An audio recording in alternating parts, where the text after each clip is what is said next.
Assalamualaikum warahmatullahi wabarakatuh.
Innal hamdalillah nahmaduhu wa nasta'inuhu wa nastaghfiruh wa na'udzu billahi min syururi anfusina wa sayyiati a'malina من يهد الله فلا مضل له ومن يضلل فلا هادي له أشهد أن لا إله إلا الله وأشهد أن محمدا عبده ورسوله اللهم صل على محمد وعلى آله وأصحابه ومن تبعهم بإحسان إلى يوم المعاد أما بعد فيا عباد الله أوصيكم وإياي بتقوى الله لعلكم تفلحون وتزودوا فإن خير الزاد التقوى.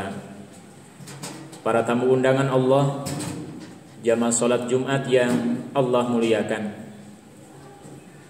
sekedar mengingatkan ulang, hari ini kita berada di tanggal 23 Syawal 1442 Hijriah, 4 Juni 2021. Khatib mengingatkan dirinya sendiri, mengingatkan keluarganya, mengingatkan seluruh jamaah tua muda termasuk anak-anak secara khusus yang ada di majelis yang mulia ini. Demikian juga mohon untuk disampaikan kepada siapapun wasiat ini, yaitu mereka yang tidak hadir di majelis ini dengan berbagai macam cara. Satu wasiat yang sama dari Allahur Rabbul Alamin dan Rasulullah Sallallahu Alaihi Wasallam, agar kita menjadi dan terus menerus menjadi dan menjadikan diri kita sebagai muslim yang hanya taat kepada Allah dan Rasulnya, tanpa ada syarat untuk taat kepada Allah dan Rasulnya. Ati'ullah wa ati'ur Rasul. Sedangkan taat kepada selain Allah dan Rasul itu bersyarat selama mereka tidak mengajak maksiat kepada kita, baik itu maksiat kepada Allah, demikian juga maksiat kepada Rasulnya. Itulah rumus Al-Quranul Karim, wa ulil amri minkum tanpa wa ati'u. Hadirin yang Allah muliakan, Al-Quran mencatat satu kalimat, bahkan hingga satu ayat berkenaan dengan etika kita sebagai manusia, baik kepada Allah, kepada Rasul, kepada sesama muslim, kepada sesama manusia, hingga etika kepada sesama makhluk Allah selain manusia, yaitu jangan sampai kita melakukan pencurian atas hak-hak itu semua. Melakukan pencurian kepada Allah, merampok hak Allah Subhanahu wa taala, yaitu dengan cara kita bertuhan kepada selain Allah Subhanahu wa taala. Itu hakikatnya merampas hak-hak Allah Subhanahu wa taala. Manusia menyembah kepada selain Allah, manusia meminta kepada selain Allah, manusia berwala kepada selain Allah, manusia mencari perlindungan apalagi dipastikan kepada selain Allah. Itu hakikatnya merampok, merampas, mengambil hak-hak Allah Subhanahu wa taala. Demikian juga ketika manusia merampas hak Allah itu dalam aksi, dalam lisan, hingga dalam tulisan, bahkan sampai dalam sebuah kebijakan dan keputusan yang hakikatnya itu adalah hak Allah, tiba-tiba diambil oleh manusia. Makanya Rasulullah Sallallahu Alaihi Wasallam mengingatkan kita semuanya, takhallaqu bi akhlaqillah. Justru kita harus meniru hak-hak Allah. Saya ulang, meniru sifat-sifat Allah Subhanahu wa taala, bukan merampas hak Allah Subhanahu wa taala. Nabi Isa alaihi salam pun ia berlepas diri dari orang yang mengatakan bahwa Nabi Isa itu adalah Allah. Dengan bahasa yang sangat-sangat mulia, bagaimana bisa ya Allah, aku harus mengambil hak engkau sebagai Tuhanku dan engkau maha tahu. Itu satu di antara pernyataan dan pengakuan Nabi Isa alaihi salam di dalam Al-Quranul Karim. Demikian juga ketika kita merampas hak-hak Rasulullah Sallallahu Alaihi Wasallam dan hak-hak para nabinya.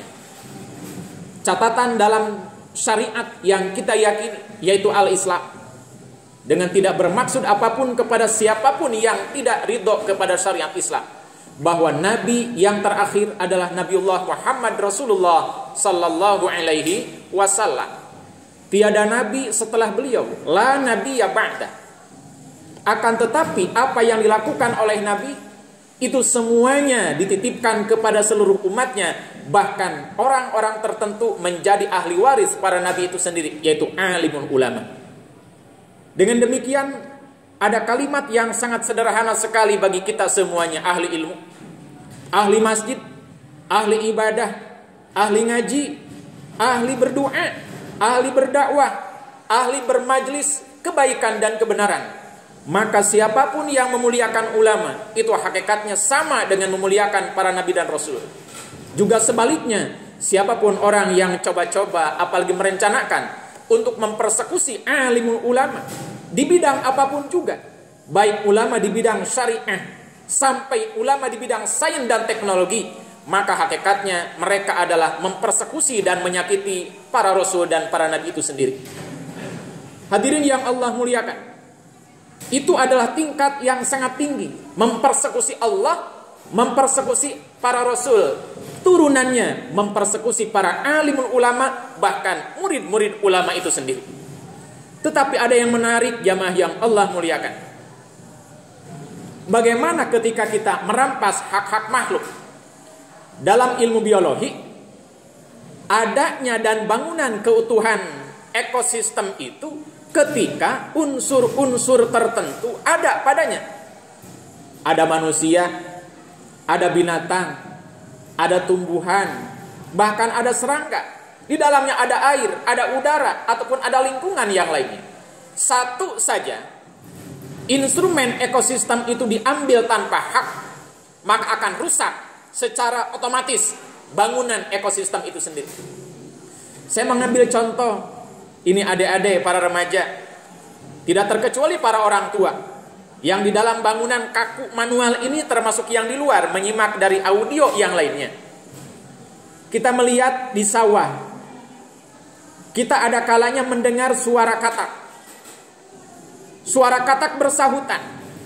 Begitu tiba awal maghrib, mereka bersuara dengan indahnya. Itu bagian dari unsur ekosistem yang akan mengutuhkan atau menggenapkan ekosistem itu sendiri. Tetapi ketika katak itu diambil oleh manusia, maka ada yang terampas haknya. Hak siapa itu? Di antaranya hak ular. Kemudian binatang-binatang buas yang lainnya.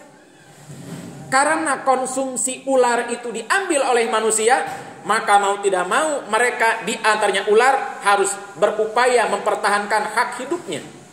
Ia harus makan, ia harus minum, ia harus bersembunyi.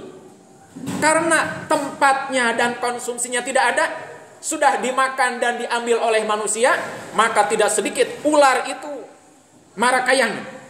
Ada yang masuk kolam, ada yang masuk sawah, merusak tanaman petani, hingga ada yang masuk rumah, mengambil ternak warga ataupun ternak penduduk itu sendiri. Itu akibat dari apa? Akibat dari konsumsi ular dan binatang-binatang buas yang lainnya diambil alih tanpa hak oleh manusia. Demikian juga pemukiman binatang-binatang yang lainnya, hingga tidak menyisakan sejengkal tanah pun untuk tempat mereka bersembunyi. Maka mau tidak mau mereka sebagai makhluk hidup yang bernurani atau berinsting, mereka berupaya mencari baik siang ataupun malam, siapapun yang menghalanginya, sekuat tenaga mereka melabraknya. Hadirin yang Allah muliakan, itu setingkat binatang ternak, setingkat binatang melata. Bahkan kenapa kita harus menjaga hak orang lain, hak lingkungan, hingga hak binatang? Diceritakan ada salah seorang pencari hadis. Ini tingkatannya tingkatan alimul ulama, tingkat rating tertinggi. Pencari status, pencari kevalidan suatu hadis, nyambung atau tidak kepada Rasul Sallallahu Alaihi Wasallam, paling tidak nyambung atau tidak kepada para sahabatnya. Ia menunggangi unta. Di tengah perjalanan, unta itu mogok karena kecapean. Kemudian si penunggang unta itu membujuk unta yang ngarempeyek agar ia bangkit lagi. Ternyata unta itu para bapak dibibitaan, istilah Sunda Panyawangan, dibibitaan oleh sesuatu yang diduga ini unta akan terpikat dan terpaut instingnya dengan apa yang dipegang oleh calon pencari hadis itu. Tiba-tiba unta itu bangun, ngarongkoyo, Maksakan, akhirnya ia berani berjalan. Kemudian ia menunggangi unta itu. Sampai pada zona tertentu, si penunggang unta atau calon pencari hadis itu bertemu dengan seseorang. Akhirnya terjadi dialog, interaksi, saling bertanya dan saling menjawab. Siapa Anda ini? Saya ini ahli hadis. Lalu, apa kepentingan Anda datang ke tempat dan melewati zona ini? Saya ingin mencari satu hadis dan ingin bertemu dengan orang yang menurut berita ia menguasai secara ilmiah, ia memegang konten teks nas hadis itu sendiri. Kemudian si orang yang bertanya itu menyuruh pulang kepada penunggang unta. Lalu ia kaget bertanya, kenapa saya harus disuruh pulang?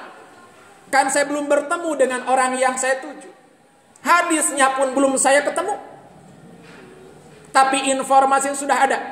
Kata si yang bertanya itu, Anda tidak bisa dipercaya sebagai calon pencari dan penghafal, apalagi sebagai periwayat hadis, karena Anda telah berdusta.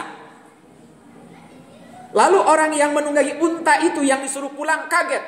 Bagaimana bisa saya sebagai pendusta? Saya ini ahli hadis. Orang tersebut balik bertanya, bukankah engkau telah berbohong kepada seekor unta? Hadirin yang Allah muliakan. Seorang yang memiliki jabatan, status, kedudukan, kalungguhan,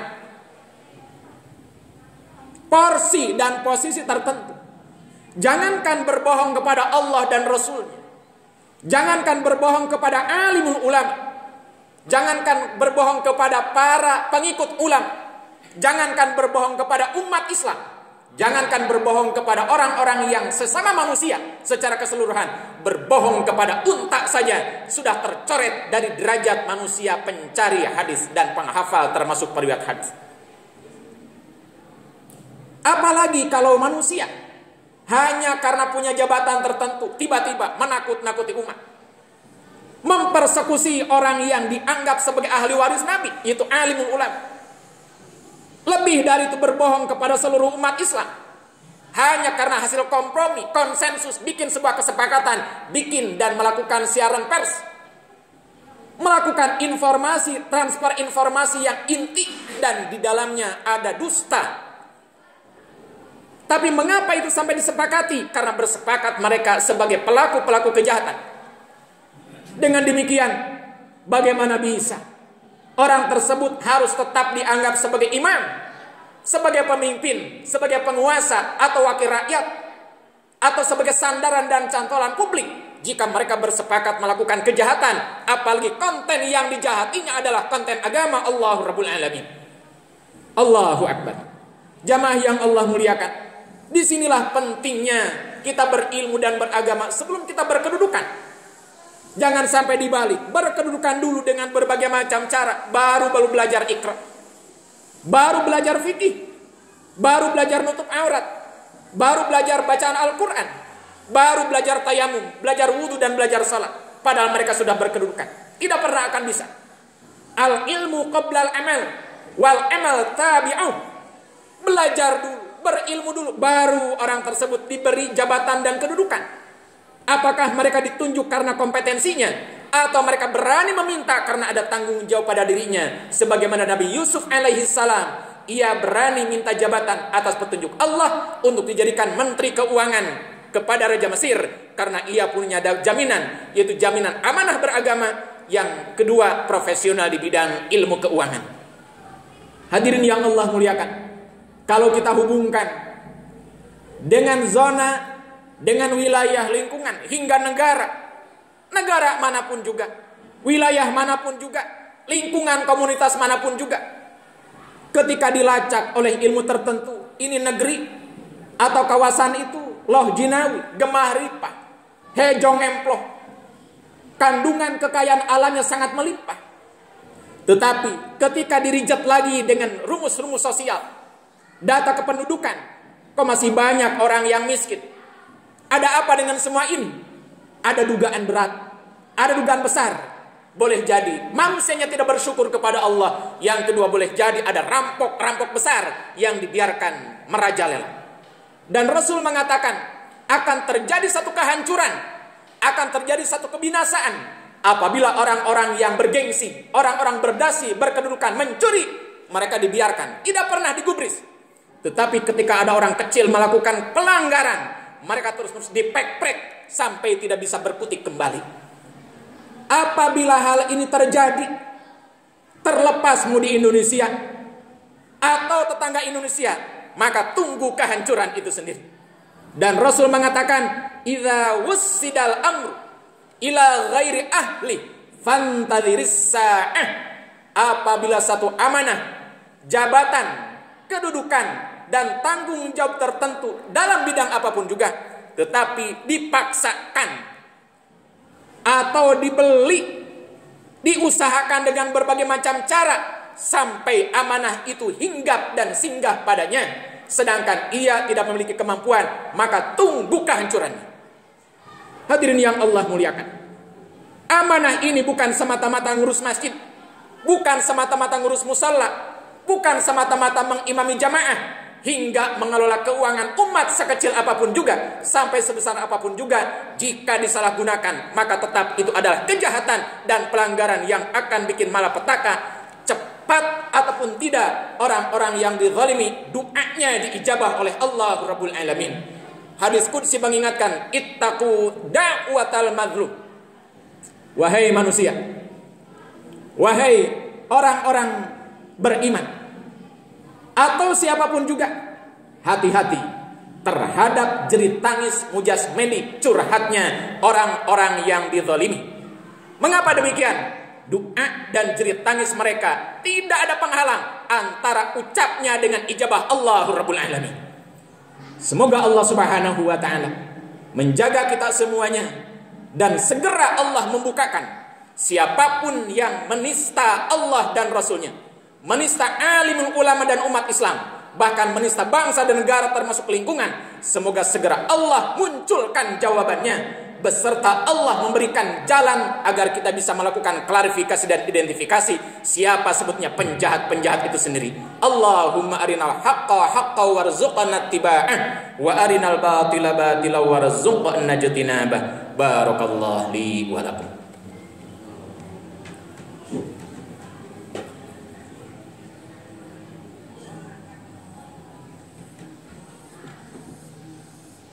Alhamdulillah, Allahu Rabbuna wasi'a Rabbuna kulla syai'in ilma. 'Ala Allahi tawakkalna Rabbana iftah bainana wa baina qaumina bil haqqi wa anta khairul fatihin. Asyhadu an la ilaha illallah al malikul haqqul mubin wa asyhadu anna Muhammadan 'abduhu wa rasuluh shadiqul wa'dil amin. Allahumma salli ala Muhammad wa ala alihi wa ashabihi wa man tabi'ahum bi ihsanin ila yaumiddin, amma ba'd. Fa ya ibadallah, usikum wa iyaya bi taqwallah la'allakum tuflihun wa tazawwadu fa inna khairaz zadi taqwa. Jamaah yang Allah muliakan, secara khusus mohon izin saya menyapa seluruh anak-anak yang sudah mulai berada menyelinap di barisan para orang tua, para remaja, termasuk secara khusus pula para orang tua yang mau ditemani oleh para remaja. Demikian juga tidak merasa terganggu dengan kehadiran anak-anak. Wasiat ini mesti oleh khatib disampaikan. Jangan sampai satu waktu dalam skup yang kecil hingga skup yang besar, paling tidak puncaknya di skup nasional, pada saat kita ingin damai beragama, nyaman beragama, nyaman bernegara, nyaman berlingkungan, nyaman menitipkan harta kekayaan untuk atas nama ongkos apapun juga, baik ongkos belanja kecil sampai ongkos belanja untuk perjalanan ibadah suci, baik itu untuk umrah bahkan untuk haji. Maka satu di antara kata kunci yang tidak boleh lupa, jangan sampai kita salah memilih siapa yang akan dijadikan pemimpin oleh kita semuanya. Mengapa demikian? Salah mengangkat pemimpin, salah mengangkat penguasa, salah mengangkat wakil rakyat ketika mereka melakukan produk kebijakan keputusan secara birokratis dan politis, maka sadar ataupun tidak para pemilihnya ikut berkontribusi dan mesti ikut bertanggung jawab atas ketidakbaikan keputusan dan kompromi-kompromi termasuk pelaporan-pelaporan mereka lewat publik yang sangat-sangat subjektif. Al-Quran mengingatkan kita semuanya, jangan sampai orang-orang mukmin mengangkat calon pemimpinnya dari kalangan orang-orang kecuali dari kalangan orang mukmin itu pula. Bahkan Rasul mengatakan bukan hanya sekadar mukmin yang harus diangkat jadi calon pemimpin, tapi jangan sekali-kali memilih perempuan untuk menjadi top pimpinan. Islam mengatakan demikian. Alaihissallah biahkamil hakimin. Hukum mana lagi yang lebih baik daripada hukum Allah Subhanahu wa taala yang jawantahkan diimplementasikan oleh Rasulullah sallallahu alaihi wasallam. Pancasila itu tidak pernah anti-Islam. Justru Pancasila bagian dari ruh Islam itu sendiri. Dan ketika manusia konsekuen menjalankan UUD 45, termasuk melaksanakan amar putusan dan pesan moral Pancasila, maka hakikatnya umat Islam dengan leluasa untuk berislam dengan sebaik-baiknya. Hadirin yang Allah muliakan. Karena itu pula maka selain Allah garang kepada manusia yang berdosa, tapi pada ujungnya Allah memberi kerahmanan dan kerahiman kepada siapapun yang bertobat. Oleh karena itu pula dalam konteks nasional, dalam konteks birokrasi dan politik, siapapun yang ikut berkontribusi mengangkat calon pemimpin dan calon wakil rakyat dari kalangan orang yang anti-Islam, yang kemudian sampai detik ini bikin malapetaka bagi kaum muslimin, bahkan bagi umat manusia tanpa kecuali, baik manusia dalam negeri hingga manusia luar negeri. Bahkan Indonesia pertama kali diakui kemerdekaannya oleh Palestina. Akan tetapi ketika Palestina meminta bantuan kepada negara yang pernah didaulat dan direstui kemerdekaannya, tiba-tiba kita mengatakan bahwa itu bukan bagian dari tanggung jawab kita. Maka ini bagian dari bukti manusia yang tidak pernah bersyukur atas anugerah Allah Rabbul Alamin. Dan ini kata kuncinya pada kepemimpinan. Makanya Umar ibnu Al-Khattab radhiyallahu anhu, sahabat Rasul yang kedua, dermawan di kalangan sahabat, yang setengah kekayaannya diserahkan untuk Allah dan Rasulnya, ia cukup setengah saja. Sedangkan Abu Bakar As-Siddiq semua kekayaannya diserahkan untuk Allah dan Rasulnya. Bagi dirinya cukuplah saya meyakini bahwa Allah dan Rasulnya bagian dari kekayaan yang terbesar daripada harta kekayaan yang ia miliki. Umar ibn Al-Khattab mengatakan, jabatan dan harta yang terbaik adalah ketika hinggap dan diberikan, diusahakan oleh orang-orang yang saleh. Bahkan Al-Quran mengatakan, annal arda yarithuha ibadiyas salihun. Bumi ini termasuk Indonesia. Ketika kita fanatik ber-Indonesia, bumi Indonesia ini diantaranya sesungguhnya hanya halal, diwariskan dan diterima, diusahakan, direbut oleh orang-orang yang saleh, yang bertauhid kepada Allah, ahli Rasul, dan penyayang kepada sesama mukmin, tegas kepada orang-orang kafir. Kemudian Umar ibnu Al-Khattab pun mengingatkan, dan mungkin ini sudah beberapa kali khatib sampaikan, ketika ada unta atau binatang ternak yang terjatuh karena infrastruktur yang jelek, maka seorang penguasa tidak begitu saja berlepas diri hanya gara-gara unta yang terperosok. Ini betapa etika dalam ajaran Allah, betapa tingginya dan dimuliakan oleh Umar ibnu Al-Khattab. Unta yang terjatuh itu tidak bisa lepas dari tanggung jawab penguasa. Apalagi agama Allah diacak-acak, negara dililit oleh utang, masyarakat dipersekusi dan ditakut-takuti, uang pembangunan dirampok, pinjaman pun sama tidak utuh semuanya. Bahkan sampai detik ini doa Rasul sallallahu alaihi wasallam masih relevan. Rasul berdoa kepada Allah, Allahumma inni a'udzubika min ghalabatid dain wa qahrir rijal. Ya Allah, aku berlindung kepada Engkau dari terlilit utang, dari intimidasi manusia. Siapa manusia yang mengintimidasi itu? Ternyata dari sisi gramatikal bahasa, urutan antara utang dengan yang mengintimidasi itu bergandengan. Biasanya yang dengan gagah perkasa mengintimidasi adalah orang yang menghutangi ataupun orang yang meminjamkan utang. Allahu Akbar. Jamaah yang Allah muliakan, mudah-mudahan Allah Subhanahu wa taala selamanya memandu kita semuanya untuk terus-menerus bertobat kepada Allah boa-boa, bilih bisi di antawis orang sadaya. Ada yang berkontribusi mengangkat calon pemimpin ataupun calon penguasa, calon wakil rakyat. Ternyata mereka ahli bohong, tidak pernah ada pada barisan sholat. Hanya gara-gara kita ditraktir untuk pergi ke TPS, tiba-tiba yang bersangkutan yang terpilih. Maka tunggulah produk-produk mereka akan mengintimidasi mereka itu sendiri, termasuk mengintimidasi ajaran Allah Subhanahu wa taala. Jika ini terjadi di Indonesia, maka secara total bangsa Indonesia harus segera bertobat kepada Allah Rabbul Alamin. Dan pada 2024 umat Islam harus sepakat memilih pemimpin dan wakil rakyat adalah mereka yang pernah berada pada barisan-barisan salat, pernah ada pada barisan-barisan majelis taklim, dan mereka pernah juga ada pada barisan alimul ulama melakukan gerakan amar ma'ruf nahi munkar, bukan sebaliknya hanya karena traktiran-traktiran yang sangat-sangat sepele itu sendiri. Mudah-mudahan sekali lagi Allah Rabbul Alamin mengawal dan membersamai kita semuanya hatta ya'tiyana al-maut, hatta ya'tiyana al-yaqin, hingga kita semuanya dimatikan oleh Allah Subhanahu wa taala ada dalam rahmat, ridha dan maghfirah Allah Rabbul Alamin. Rabbana atina min ladunka rahmatan wa hayyi lana min amrina rasyada. Allahumma ighfir lil mu'minina wal mu'minat wal muslimina wal muslimat al ahya'i minhum wal amwat. Allahumma la tusallit alaina man la yakhafuka wa la yarhamuna. Allahumma arkhis as'arana. Allahumma ahlikidz zalimin. Allahumma ahlikidz zalimin. Allahumma ahlikidz zalimin.